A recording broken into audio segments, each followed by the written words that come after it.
जय हिंद, नमस्कार दोस्तों। मैं अनिल कुमार। कैसे हो आप सब? उम्मीद करते हैं आप सभी बहुत अच्छे से होंगे।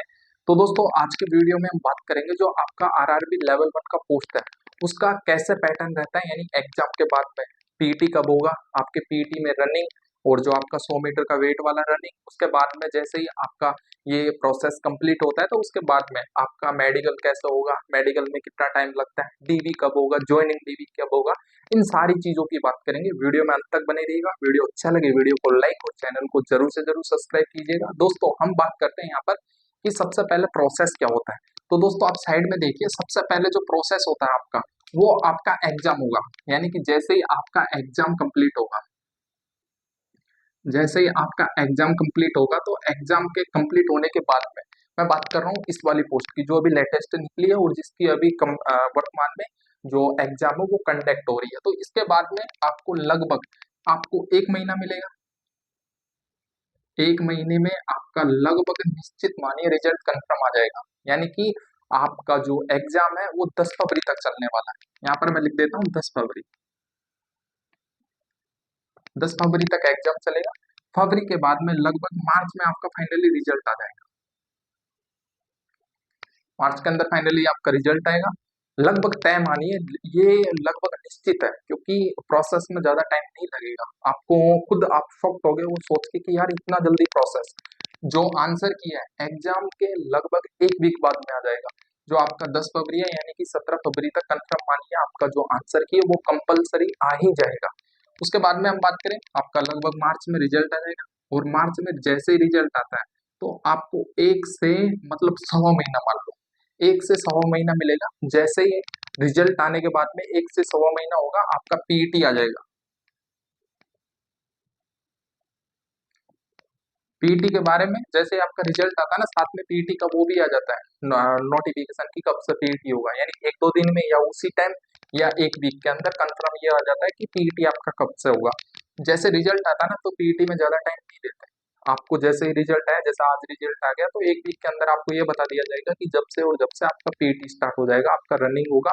मतलब पीईटी में फिजिकल एलिजिबिलिटी टेस्ट में जो भी चीजें होती है वो सारा बता देंगे कि आपका कहाँ कहाँ। और जैसे ही आपका मतलब पीटी डेट बता देंगे, जैसे कि आपका मान लो मार्च में रिजल्ट आया तो सपोज दैट मान लो आपको 16 अप्रैल को पीटी है यानी कि रनिंग है।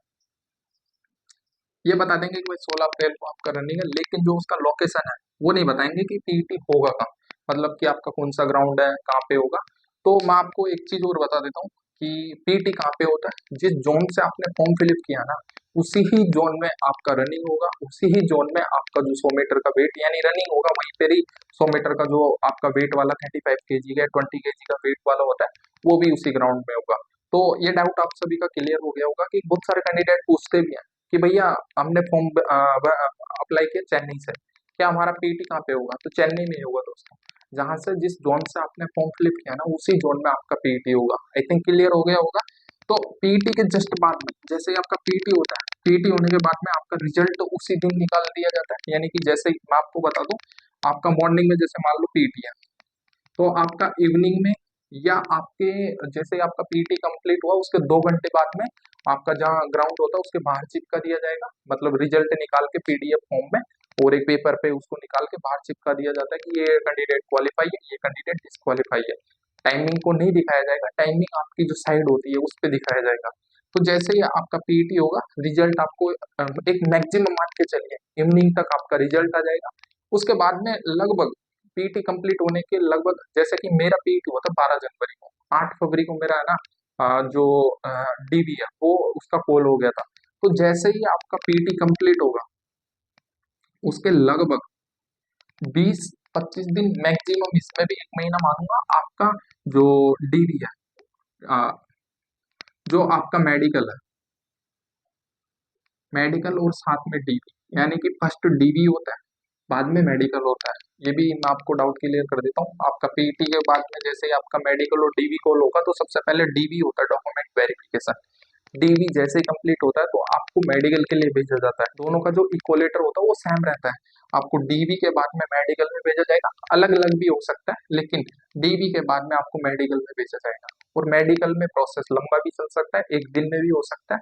आगे मैं बात भी करूंगा कि मेडिकल में कौन कौन सी चीजें चेक होती है। ये वीडियो थोड़ा लंबा हो जाएगा, नेक्स्ट वीडियो में मैं बात करूंगा, एक एक पॉइंट वाइज बात करूंगा कि मेडिकल में कौन कौन सी चीजें चेक होती है। तो यहाँ पर आप सुनिए, मेडिकल जैसे ही आपका कंप्लीट होता है, यानी कि वो डिपेंड करता है आपका मेडिकल स्टैंडर्ड कैसा है। आपकी आंखें अच्छी है, नाइट विजन अच्छा है, आपका कलर विजन अच्छा है, तो आपका एक दिन में मेडिकल हो जाएगा। अदरवाइज आपको टाइम लग सकता है। मेरे को कितना टाइम लगा था, क्योंकि सारी चीजें मैं अपने से रिलेटेड अपने ऊपर डाल के यहाँ पर बात कर रहा हूँ कि मेरे को कितना टाइम लगा था। तो दोस्तों मेरे को मेडिकल में लगे थे 14 दिन, 13 से 14 दिन लगे थे, क्योंकि मेरी आंख और मेरा जो नाइट विजन है उनमें प्रॉब्लम थी। इस वजह से मेरे को वहां पर बहुत ज्यादा टाइम लगा। और उसके बाद में जो मेरे को मेडिकल स्टैंडर्ड मिला था वो B1 था। B1 में मतलब कि विथ ग्लास भी चलता है। आपका जो मेडिकल स्टैंडर्ड है वो अच्छा खासा रहना चाहिए। B1 भी अच्छा खासा है, ऐसा नहीं है खराब है। B1 मेडिकल अच्छा खासा है। तो उसके बाद में जैसे ही आपका मेडिकल कंप्लीट होता है तो आपको घर पे भेज दिया जाता है, कि आपको ऐसे नहीं बताया जाएगा कि आपका मेडिकल स्टैंडर्ड इतना है, मतलब कि A1 आया B1 आया, नहीं। आपसे लास्ट में एक फॉर्म पे सिग्नेचर करवाया जाएगा, जो मेडिकल स्टैंडर्ड का फॉर्म है। उसके बाद में आपको घर पे भेज दिया जाएगा, ठीक है आप जाओ। आपको जैसे ही मतलब कि साइड पे आप विजिट करते रहिए, आपको खुद पता चल जाएगा। या फिर आपका जैसे ही पैनल डलना स्टार्ट होता है तो आपको खुद पता चल जाता है कि आपका पैनल कब है, आपका ज्वाइनिंग कब है, और आपका मेडिकल स्टैंडर्ड क्या है। तो मेडिकल जब आपका कंप्लीट होता है ना, जैसे कि ये मेडिकल स्टैंडर्ड आपका मेडिकल कंप्लीट हो गया, तो ये मेडिकल आपका जाता है कहाँ पर, जहाँ पर आपका पहले तो RRC था, अभी हो गया RRB हेडक्वार्टर। RRB में जाता है, और वहां पर फिर आपका जो भी प्रोसेस होता है वो सारा RRB में जाएगा। RRB से फिर आपको पोस्ट अलॉटमेंट होती है कि आपको कौन सी पोस्ट दी जा रही है। आपका मेडिकल स्टैंडर्ड के साथ साथ आपके मार्क्स, और आपके मार्क्स के साथ साथ जो आपका पोस्ट रेफरेंस है वो वेरी इंपॉर्टेंट है। इन तीनों को देखते हुए आपको पोस्ट रेफरेंस पोस्ट दी जाती है, पोस्ट अलॉटमेंट की जाती है। ऐसा नहीं डायरेक्ट मेडिकल हो गया और आपको पैनल आ जाएगा, नहीं, उसके बीच में भी बहुत सारा प्रोसेस होता है। आपको पोस्ट अलॉटमेंट होगा, पोस्ट अलॉटमेंट होने के बाद में आपको डिवीजन अलॉटमेंट होगा, कि आप कौन से डिवीजन, जैसे कि एक जोन है, मैं बात करूं जैसे मेरे जोन की बात करूं, SCR साउथ सेंट्रल रेलवे, इसके अंदर बहुत सारे डिवीजन है। वो डिवीजन फिर आपको अलॉटमेंट होगा कि आपको ये जगह दी जाएगी, मतलब ये डिवीजन दिया जाएगा। डिवीजन के बाद में फिर प्रोसेस चलता है आपका। कई कैंडिडेट का ये होता है कि पोस्ट को हटा भी दिया जाता है, लगा भी दिया जाता है, उल्टा सुल्टा चलता रहता है। आपको मान लो वर्कशॉप मिल गया, उसको काट के ट्रैकमैन दे दिया, ट्रैकमैन को काट के पॉइंट मैन दे दिया, ऐसा कुछ कैंडिडेट के चलता भी है। लेकिन वो ज्वाइनिंग तक चलता है, उससे बाद में कोई भी आपका चेंजर नहीं होता, आपका फिक्स हो जाता है। तो जैसे ही आपका मेडिकल स्टैंडर्ड RRB को पहुंचा, पोस्ट अलॉटमेंट हो गया, और आपका जो डिवीजन अलॉटमेंट हो गया, उसके बाद में ज्यादा टाइम नहीं लगेगा। लगभग उसके बाद में जैसे मेरा अलॉटमेंट हुआ था तो 15 दिन के बाद में मेरा ज्वाइनिंग लेटर आ गया था। तो उसके 15 या 20 दिन, मैक्सिमम मान लो 15 या 20 दिन के बाद में आपका जो ज्वाइनिंग लेटर है वो आपके घर पे आ जाएगा। जैसे ही ज्वाइनिंग लेटर जिस जगह से डिस्पैच होगा, उस जगह से आपको कॉल आएगा। जो आपने जिस टाइम फॉर्म फिलिप करते टाइम, यानी फॉर्म अप्लाई करते टाइम जिस नंबर जो नंबर आपने दिए थे उस फॉर्म में, तो उस नंबर पे आपको कॉल आएगा। कॉल आने के बाद में आपको खुद बता भी दिया जाएगा। इन केस आपको कॉल नहीं आता है तो आपने फॉर्म अप्लाई करते टाइम जो आपने जीमेल अप्लाई किया था, उस जीमेल पे आपको मतलब कि ई फॉर्मेट में आपका जो ज्वाइनिंग लेटर वो आपके पास आ जाएगा।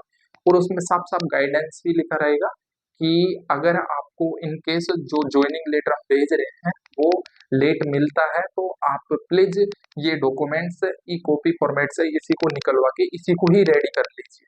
तो उसके बाद में जैसे ही ज्वाइनिंग लेटर आए, उसमें 10-15 दिन का टाइमिंग रहता है, लिमिट रहती है। ऐसा रहता है, देखो मैं आपको बता दूं, आपका 22 फरवरी को ज्वाइनिंग होगा,